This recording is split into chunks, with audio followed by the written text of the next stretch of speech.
धार की विवादित भोजशाला कमाल मौला मस्जिद एक बार फिर सुर्खियों में है। इस वर्ष 23 जनवरी को बसंत पंचमी और शुक्रवार एक ही दिन पड़ने के कारण यहां पूजा और नमाज को लेकर चर्चाएं फिर तेज हो गई हैं। हिंदू और मुस्लिम दोनों समुदायों की धार्मिक गतिविधियां उसी दिन होने के चलते प्रशासन के सामने चुनौतीपूर्ण स्थिति बन सकती है। प्रतिवर्ष की तरह इस वर्ष भी बसंत पंचमी पर हिंदू समाज द्वारा सरस्वती जन्मोत्सव बड़े उत्साह के साथ मनाया जाने वाला है। धार में हिंदू संगठनों ने जिला प्रशासन को ज्ञापन सौंपते हुए मांग की है कि भोजशाला परिसर में बसंत पंचमी के दिन सुबह से शाम तक निर्बाध हवन पूजन की अनुमति दी जाए।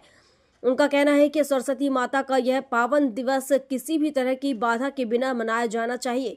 दूसरी ओर चूंकि बसंत पंचमी इस वर्ष शुक्रवार को पड़ रही है, इसलिए मुस्लिम समाज की जुमे की नमाज भी यही दिन अदा होगी, जिसकी वजह से एक बार फिर धार में पूजन बनाम नमाज का पुराना विवाद उभरने की संभावना दिखाई दे रही है।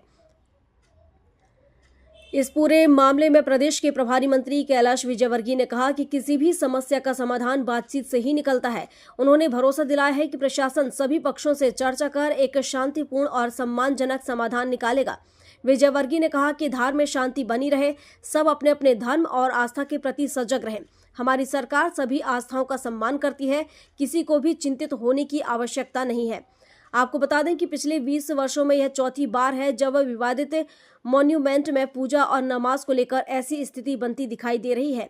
खास बात यह है कि केंद्र और राज्य दोनों जगह भाजपा सरकार होने के बावजूद भी आर्कियोलॉजिकल डिपार्टमेंट द्वारा संरक्षित इमारत विवाद का स्थायी समाधान अब तक नहीं निकल पाया है, जबकि भाजपा विपक्ष में रहते हुए इस मुद्दे को जोर शोर से लगातार उठाती रही है। वर्तमान में भोजशाला का विवाद सुप्रीम कोर्ट में विचाराधीन है, जिसका अब तक कोई स्थायी हल नहीं निकला है। अब सबकी निगाहें प्रशासन और सरकार के निर्णय पर टिकी है, क्योंकि बसंत पंचमी का दिन नजदीक है और भोजशाला एक बार फिर संवेदनशील माहौल की ओर बढ़ता दिखाई दे रहा है। धार से सुरेश तिवारी की रिपोर्ट।